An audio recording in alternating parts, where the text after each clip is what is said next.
I'm Daniel, and the insane whirlwind that's become my life could rival the plot of some twisted, binge-worthy Netflix thriller. I genuinely believed that the day I met and married Alina, my beautiful, magnetic wife, I had stumbled upon the one soul in this world who truly loved me.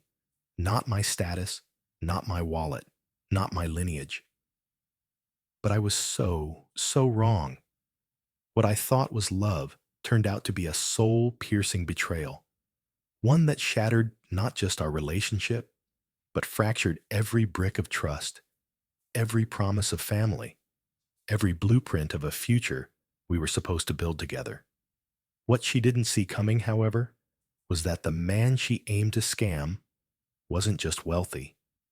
He was calculated, patient, cold-blooded when he needed to be, and perfectly willing to torch her entire house of lies to ash while she watched it burn. I crossed paths with Alina at a high-profile benefit gala, thanks to a few mutual acquaintances. She was like a dream cast in flesh, stunning, razor-sharp, and dangerously eloquent. She exuded that polished allure that made entire rooms lean in a little closer just to catch her next word. I was captivated, mesmerized. At the time, I was managing a compact but thriving investment firm that my father had built with nothing but grit. Alina was an independent contractor, dabbling in high-end interior design for a list of affluent clientele. A red flag in hindsight, considering her hunger for opulence. I tumbled headfirst into love. Within half a year, I was already living with her. And by our first anniversary of knowing each other, I was down on one knee. Friends and colleagues told me I was rushing it. Some even raised quiet doubts, whispering that Alina might be playing a part. My closest friend Marcus once bluntly asked if I had a prenup. I brushed it off, laughing like a fool. But when Alina brought it up herself, her hurt expression made me falter. "So, you think I'm just after your money?" she asked, with that wounded gaze. "I thought you were better than that. I thought you knew me." Hook, line, and sinker, I fell for it. We tied the knot. No prenup. Nothing. 3 months into our marriage, tragedy struck. My mother passed away unexpectedly. It was a devastating emotional blow. But it also meant I inherited everything she'd meticulously preserved for decades. Our estate, legacy investments, expansive properties, priceless heirlooms, all suddenly became mine.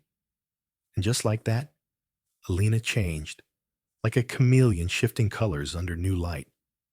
At first, it was subtle. An updated kitchen plan, one too many boutique purchases. Then it escalated. Fast. Designer wardrobe hauls worth hundreds per week. Lavish getaways framed as creative inspiration. Endless social events, brunches, spa retreats. She strutted around like royalty who'd just been crowned, drunk on new power. I kept hoping maybe it was her way of grieving. But the illusion collapsed the night I saw the message. I wasn't snooping. Her phone lit up while she was showering. The screen showed a text preview. "Just a few weeks more and he's out. We'll be rolling in it." My blood froze. It was from a guy named Tony. I knew the name. Some college friend she'd once downplayed. She'd mentioned he had a thing for her once, but she wasn't interested. Lies. Their entire thread was venom.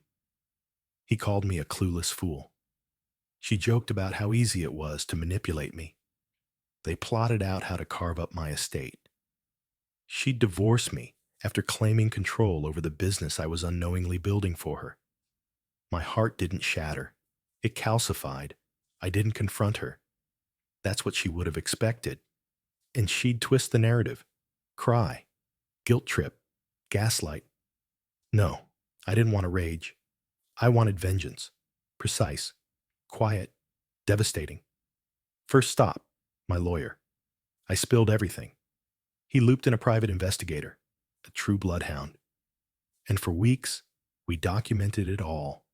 Her traveling cross country with Tony, shacked up in hotels under fake IDs, financial trails showing she was funneling money into offshore accounts, even a forged document with my signature granting partial ownership of one of our ancestral properties to her shell company. The scale of the betrayal was mind-blowing. She wasn't just unfaithful, she was orchestrating a hostile corporate coup of my life. So I kept my cool and wore my mask. The devoted husband. I booked her getaways. I even registered a new business under her name, just like she was planning, and renewed it from my firm's account, playing dumb. I encouraged a fresh start in California, mirroring the lie she fed Tony in those texts. All the while, I tracked her movements with a GPS hidden in her designer luggage. What she thought was her budding empire was just a beautifully wrapped bomb I'd built to implode her little fantasy.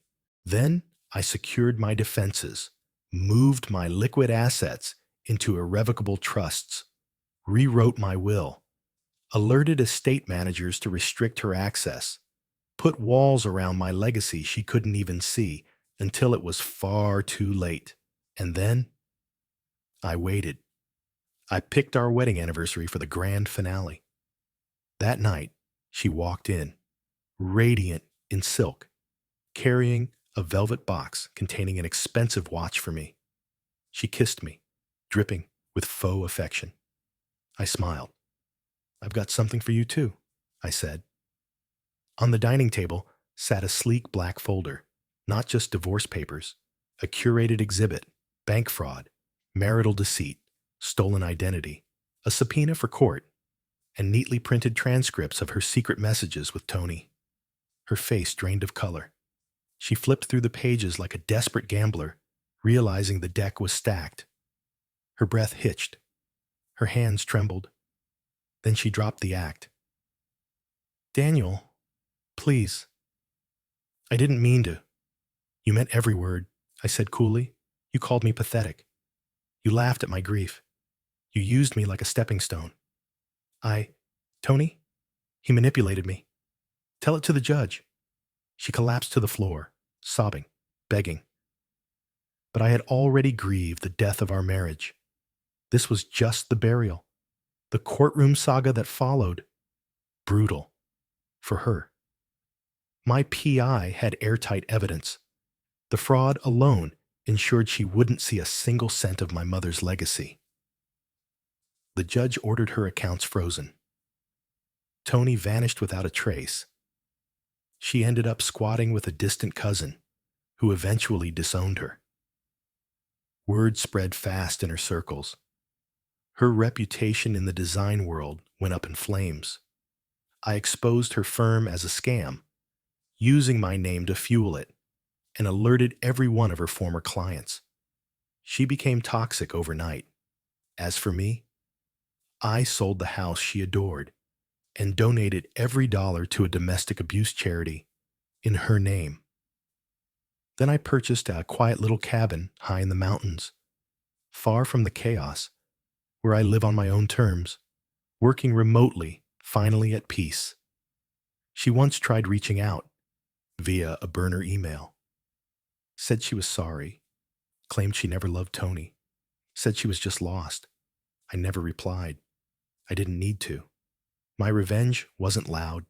It was quiet, surgical, absolute. She tried to steal my legacy. All she got was my silence, and I got my freedom. The end.